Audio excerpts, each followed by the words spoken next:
¿Cómo están ustedes? Bienvenidos a otra entrega de Saberes Compartidos.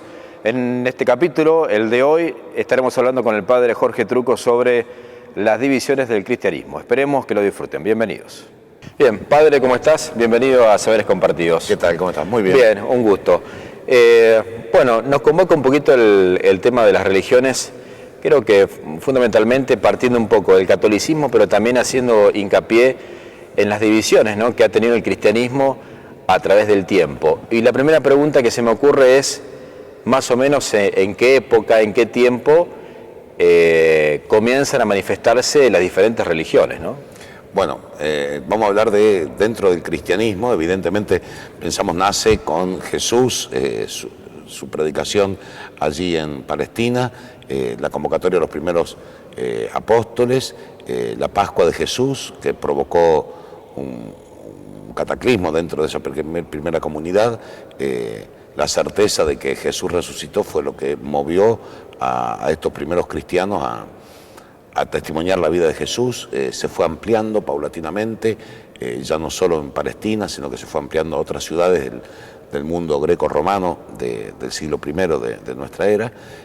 Tal es así que alrededor del año 300, por ahí, se determinó que el año 0 es el año el año 1, el año del nacimiento de Jesús, como que divide la historia entre antes de Cristo y después de Cristo.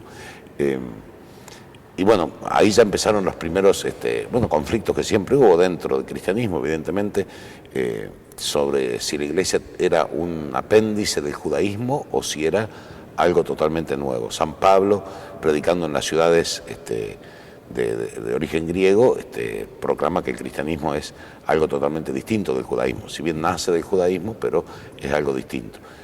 Bueno, ahí hubo el primer concilio de Jerusalén, a los 20, 30 años de la muerte de Jesús, ya plantea el primer conflicto, la primera situación que tienen que determinar en la iglesia. Después, ahí va creciendo la iglesia y se va organizando de manera distinta. Sí. En el año 350, alrededor de ese año, el emperador Constantino da una legislación que pone como religión oficial al cristianismo. Ahí también hay un gran cambio en lo que significaba la vida de la iglesia, que había sido perseguida, los mártires del comienzo del cristianismo, y pasa a ser la religión aprobada por el Estado. Probablemente Constantino también tenía su intención política en esto para tratar de mantener unido todo su imperio a través de una sola religión. ¿Qué pasaba con el tema de la religión de los cristianos antes de Jesús? Antes de la llegada de Jesús, antes del nacimiento de Jesús, digamos. No, antes del nacimiento de Jesús no había cristianismo, había la esperanza mesiánica del judaísmo. El judaísmo, como había otras religiones también, ¿no? El budismo, otras religiones orientales. El Imperio Romano había copiado algunas religiones politeístas, ¿no?, de muchos dioses, de los griegos. Así que bueno, conocemos también nosotros de Aristóteles y demás, que hablaban de las religiones de los griegos. De hecho, hay un texto lindo en la Biblia, cuando San Pablo llega a Atenas, la ciudad griega, aprovecha y dice: veo que en el panteón, era el templo, ustedes tienen muchos dioses y hay un altar al Dios desconocido. Se ve que los griegos también le habían hecho un altar al Dios que no conocían, no vaya a ser que ese les hiciera algo malo. Y ahí Pablo aprovecha, dice: de ese Dios desconocido es que yo vengo a hablarles, y ahí le predica sobre Jesús. Así que bueno, antes de Jesús había el judaísmo, budismo, otras religiones orientales, y en la zona del Mediterráneo, las religiones de Grecia y de Roma. El cristianismo va como anunciando y convirtiendo, se va generando cada vez más masivo. Pasa el edicto de Constantino, que pasa la religión a ser religión oficial, y ahí el cristianismo asume varias cosas del Imperio Romano.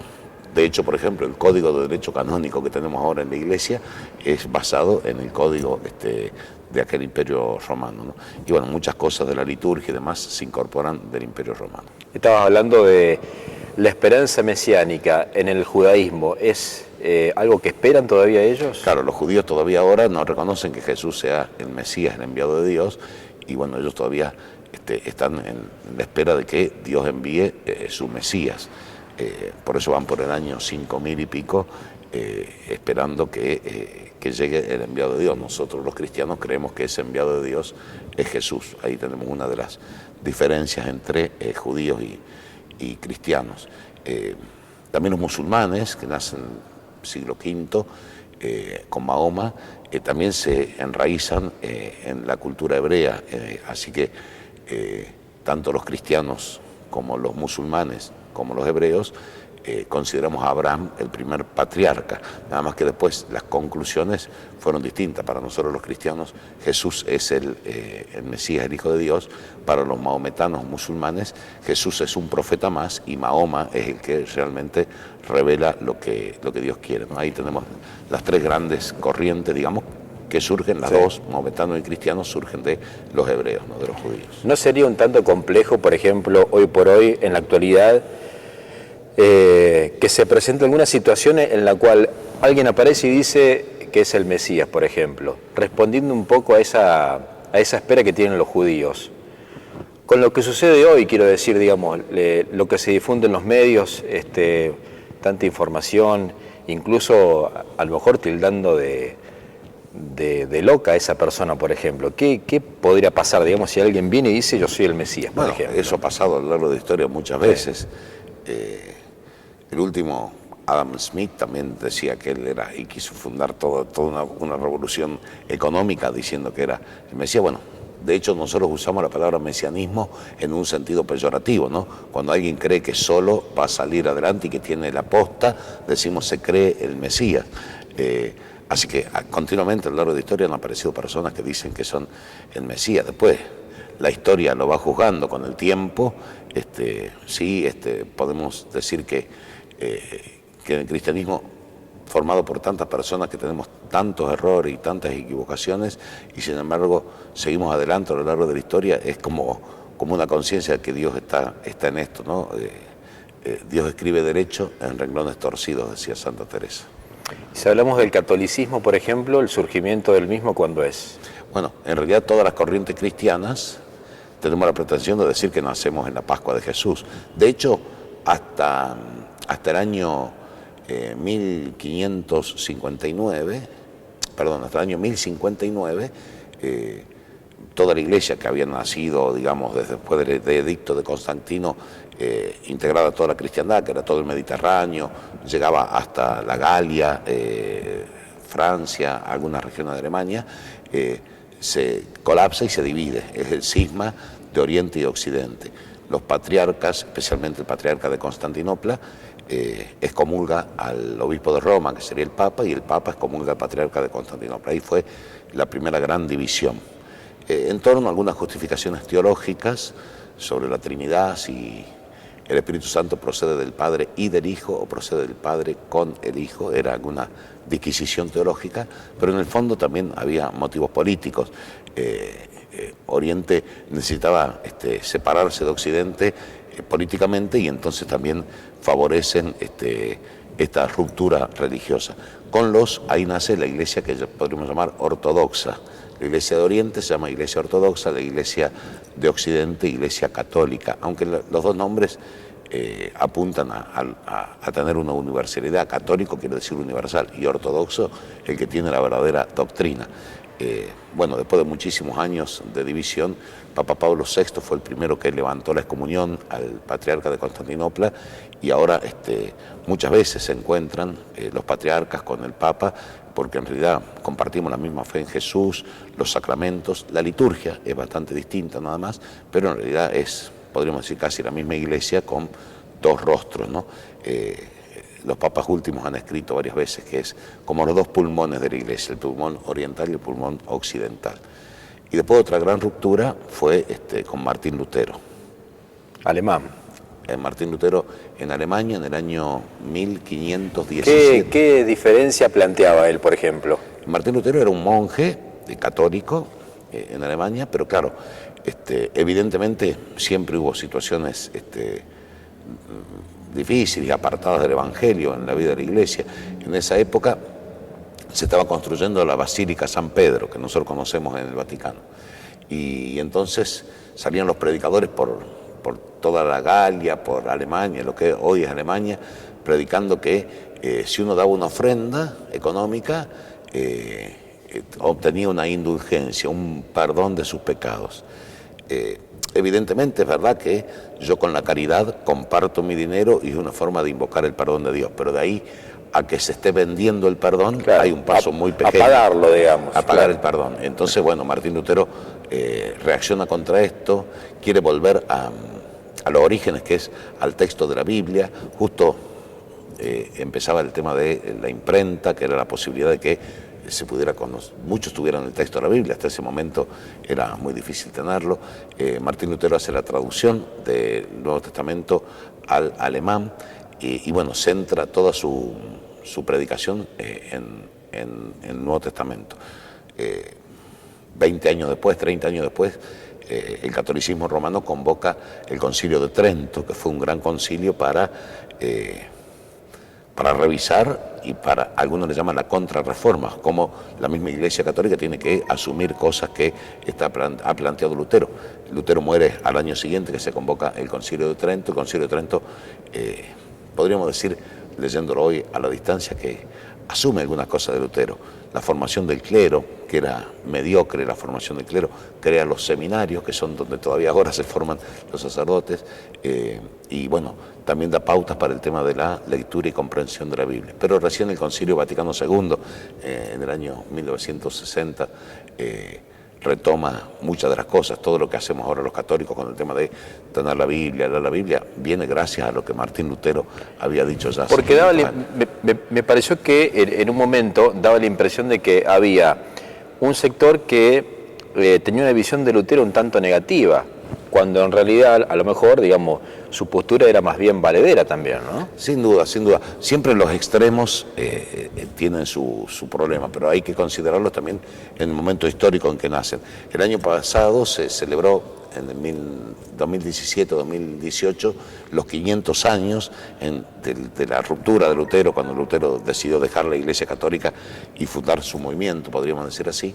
Y bueno, el año pasado, con los 500 años, el Papa Francisco visitó Alemania, la iglesia central de los luteranos, y bueno, tratándonos como hermanos. La semana después de Pentecostés, de la fiesta litúrgica de Pentecostés en la liturgia, se celebra en el hemisferio sur la semana de oración por la unidad de los cristianos. O sea, después del Concilio Vaticano II hay todo un movimiento, se llama movimiento ecuménico, para descubrir más las cosas que tenemos en común, que son mucho más que las particularidades que nos dividen, particularmente con los grandes grupos: Iglesia Oriental Ortodoxa, Iglesia Luterana, de la cual se derivan las iglesias evangélicas que nosotros conocemos. Cuando decís Iglesia Oriental Ortodoxa, ¿te referís fundamentalmente a qué país? ¿A Rusia, por ejemplo? En Rusia hay y en Grecia hay, pero la más grande es en Rusia. La más grande es en Rusia, que con sus bemoles, ¿no? Hay momentos en que está más cerca y otros momentos en que se hace más difícil. Cuando en Rusia el comunismo había prohibido la religión, la Iglesia Ortodoxa rusa se apañó bajo la Iglesia romana. Ahora, después de la perestroika, que el Estado ruso requiere de la religión, por ahí la Iglesia Ortodoxa se apaña más en el gobierno ruso que en la Iglesia romana. Digo esto porque total, este programa no sale en Rusia. Si fuera a salir en Rusia no lo diría. Bueno, ¿y esa iglesia, por ejemplo, tiene representantes en América? ¿En Estados Unidos, en Argentina, por ejemplo? La Iglesia Ortodoxa no, son muy pocos. Hay algunos, pero son muy pocos. También hay iglesias católicas romanas con la liturgia parecida a las iglesias ortodoxas. Entonces, en toda esta zona de Rusia, Grecia, norte de África, están las iglesias ortodoxas y las iglesias católicas romanas con liturgia parecida a la iglesia ortodoxa. Esas las llamamos iglesias orientales, pero son católicas, de obediencia al Papa, pero con la liturgia parecida a la iglesia ortodoxa. En ambas, por ejemplo, hablo de la romana y de la ortodoxa. Por ejemplo, si nos remitimos a la celebración de una misa, por ejemplo, en ambas existe la consagración, por ejemplo. Exactamente, no así en los evangélicos de Lutero, pero sí en la iglesia católica romana y la iglesia ortodoxa, ambas tienen la consagración. Lo que pasa es un punto importante, digamos, claro, es la en común, ¿no? de la presencia de Jesús en la Eucaristía. Lo que pasa es que es totalmente distinta la celebración. porque conserva mucho el idioma, los idiomas originales, así que mucha liturgia es en griego, como era en la Iglesia romana en latín hasta no hace mucho tiempo. Ellos no han hecho la modificación a las lenguas actuales, siguen en la liturgia con mucho incienso, con muchas velas, digamos una cosa más parecida a lo que era la liturgia romana antes de la reforma del concilio. Con la reforma del concilio, la liturgia romana del Concilio Vaticano II, la liturgia romana fue adquiriendo características propias en cada lugar. Nosotros acá en América no entenderíamos una misa sin guitarra, por ejemplo. Pero claro, en Europa no, es con órgano. Bueno, cambia mucho según los lugares propios. También el idioma, en cada lengua de su lugar se hace la liturgia para la Iglesia Católica. Bueno, eso tiene que ver fundamentalmente con la adaptación, digamos, a los tiempos que corren, a la forma de pensar las cosas, cómo va cambiando la gente también. Algunos dicen que el Concilio Vaticano II, que fue el que hizo esta gran reforma litúrgica, es el que aportó esto, ¿no? En que somos la misma fe, pero expresada de manera diversa en las distintas culturas. El Concilio Vaticano II aportó grandemente en esto, ¿no? Algunos dicen que el Papa Francisco está sacándole punta al Concilio Vaticano II, que el gran cambio fue en lo litúrgico, pero que faltó cambiar la organización, la estructura de la Iglesia, y que en eso está apostando su pontificado el Papa, con estas reformas de la curia romana, con esta mayor independencia en cada uno de los episcopados del mundo, para que no sea una centralidad del Vaticano, sino que el Vaticano brinde un servicio a la unidad, pero dejando la libertad de las diversidades.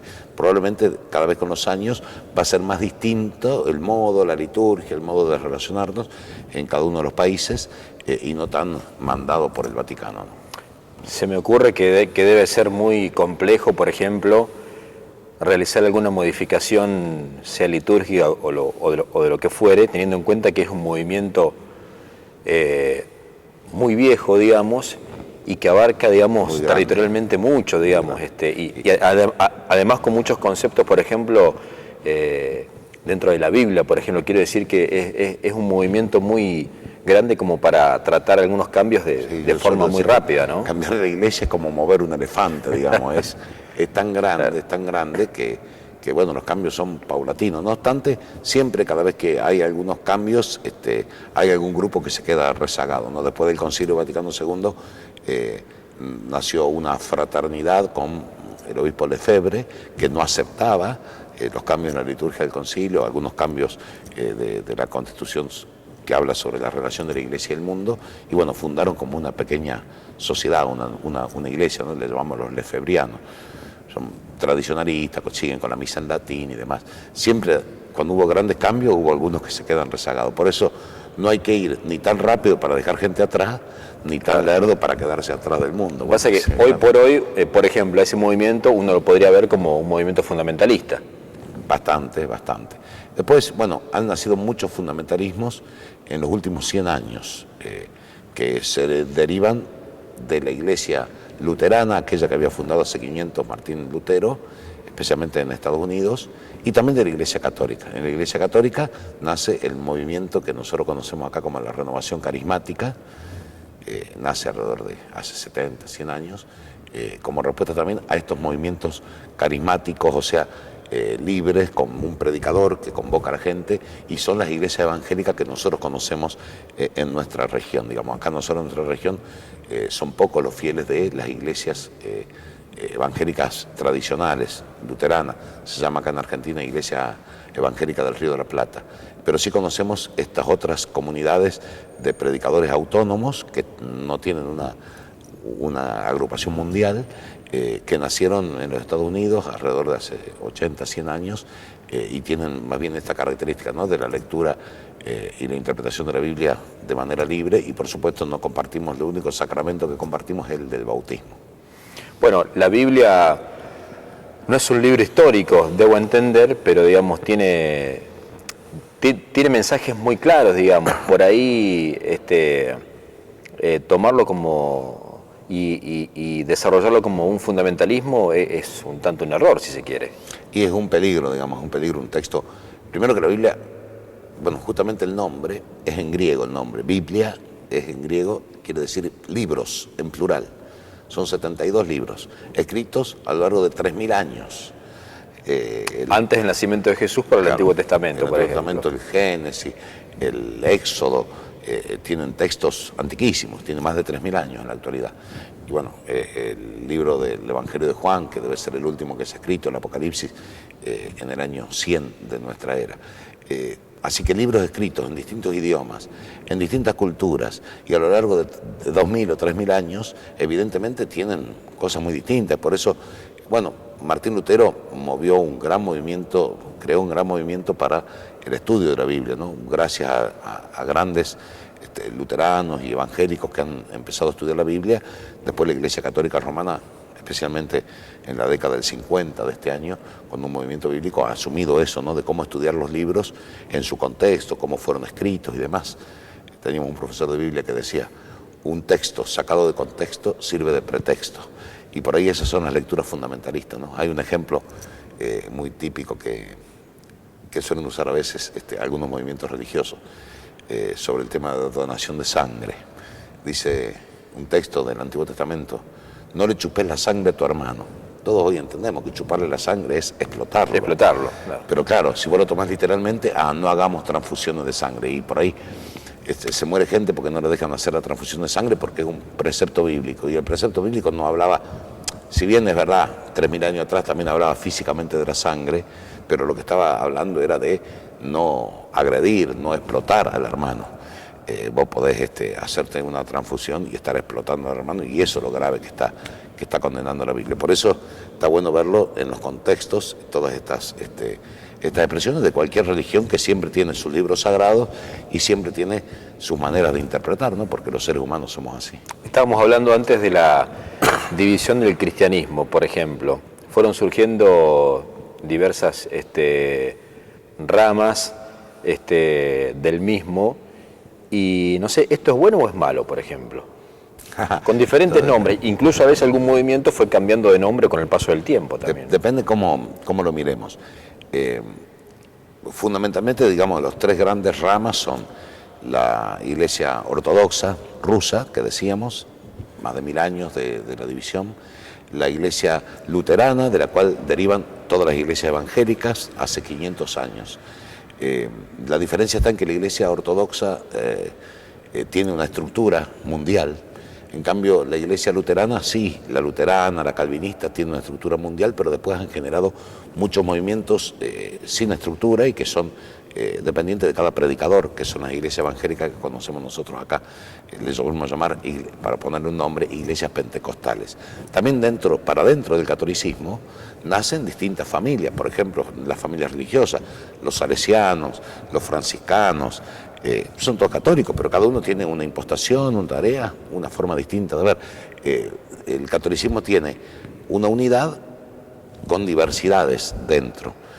Y podríamos también, extendiendo esta mirada, ver que Jesús, bueno, sigue actuando también en la iglesia evangélica, en la iglesia pentecostales. Así que la división, alguno lo podrá ver como un mal, y yo creo personalmente que puede ser, lo podemos ver como una oportunidad para ver que de distintos enfoques, de distintos modos, tenemos un objetivo en común. Entonces, todo el movimiento ecuménico habla de mirar más lo que nos une que lo que nos divide. Y las divisiones que tenemos, que está bueno tenerlas en cuenta para no ser ingenuos, pero no tiene que ser el acento allí, sino que el acento tiene que ser en la proclamación de que Jesús, el Hijo de Dios, nos convoca a descubrir el amor de Dios, especialmente en el servicio al hermano que necesita. En todo caso, digamos, el mensaje que dejaba Jesús, por ejemplo, cuando predicaba, ¿se basta por sí solo, digamos, como para que, digamos, si uno lo toma, lo incorpora y lo aplica, por ejemplo, puede servir, digamos, como para que las cosas siempre marchen bien, digamos? Bueno, ese es el objetivo, No obstante, especialmente en nuestra sociedad occidental, ¿se acuerdan? Antes se llamaba occidental y cristiana. Siempre hubo épocas en que las políticas trataron de instrumentalizar la religión y los movimientos religiosos trataron de apañarse debajo de los políticos, ¿no? Alguno decía que tiene mucho de occidental pero poco de cristiano en nuestra sociedad. Fundamentalmente en el individualismo, ¿no? El individualismo que propugna el capitalismo nos va haciendo impermeables a los valores del Evangelio de Jesús. Porque el Evangelio de Jesús netamente es comunitario, respeta el valor de cada persona, sin duda, pero esa persona se integra en la comunidad. Y en ese sentido yo creo que vivir los valores del Evangelio de Jesús nos convoca a vivir construyendo comunidad. Eso quiere decir iglesia, convocatoria, ¿no? Por eso los valores del Evangelio de Jesús los vivimos en comunidad.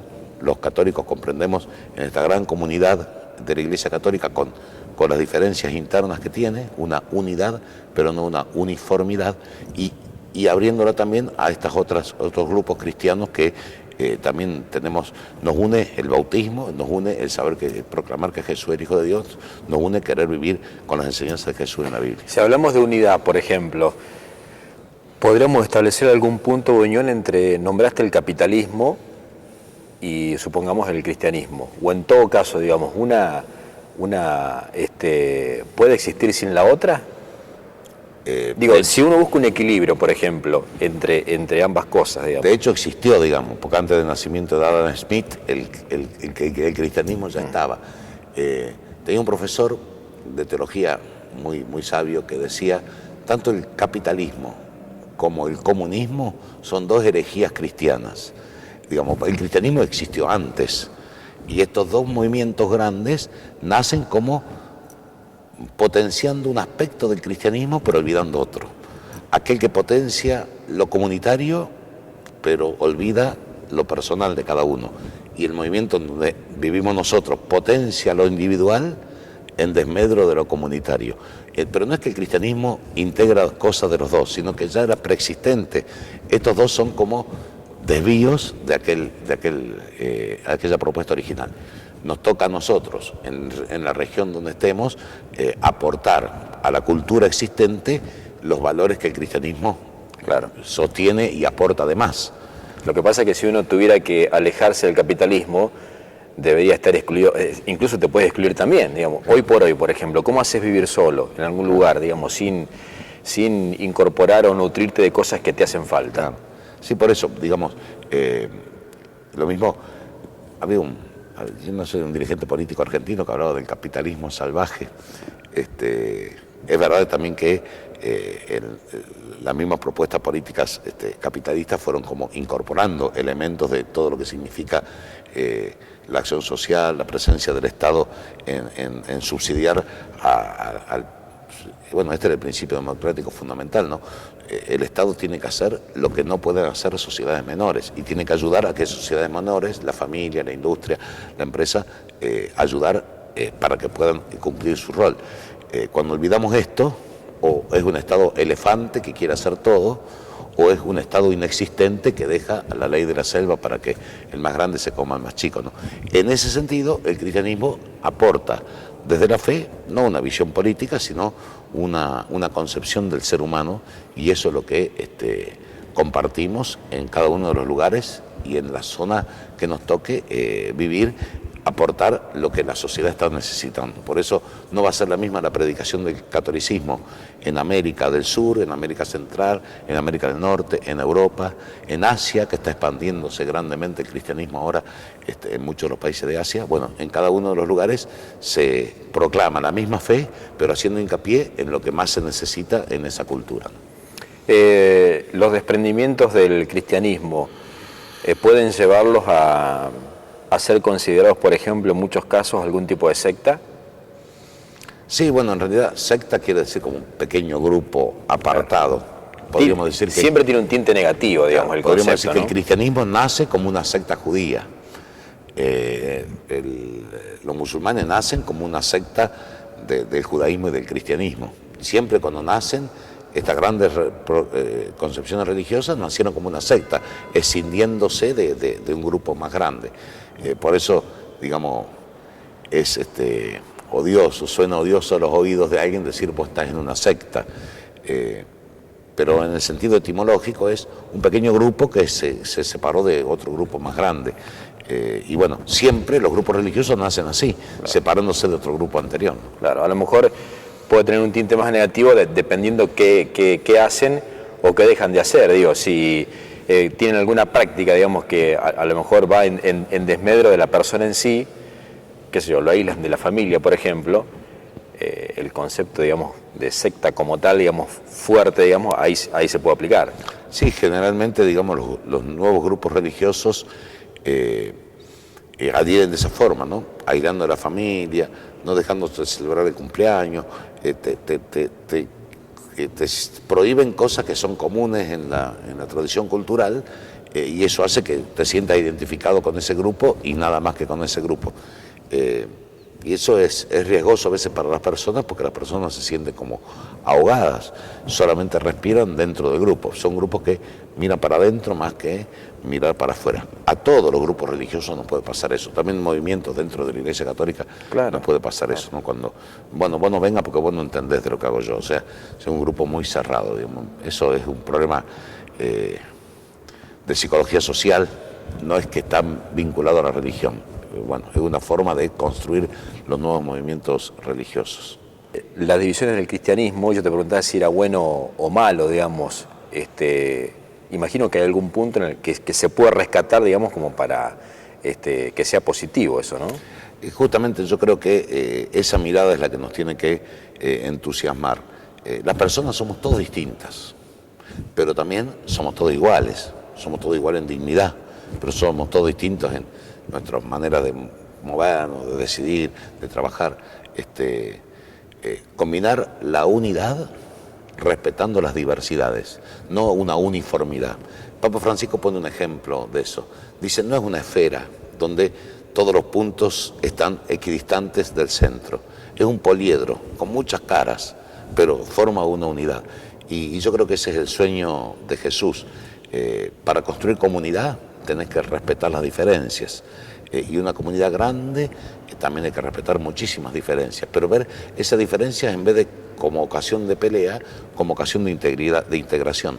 Menos mal que a vos te gusta algo distinto a lo que me gusta a mí, porque entre los dos podemos hacer cosas. Así que yo creo que, como no hay mal que por bien no venga, estas divisiones que a lo largo de la historia se fueron generando dentro del cristianismo pueden ser una ocasión para que aprendamos unos de otros y para que juntos tratemos de dar respuesta a un mundo que a veces se manifiesta como sin fe, pero no porque no tenga fe en Dios, sino porque los cristianos no hemos sabido ser testigos de este amor de Jesús que se juega la vida por todo. Así que creo que es un gran desafío estas divisiones que sirven para integrarnos. Gracias por estar en Saberes Compartidos. Muchas gracias. Un gusto.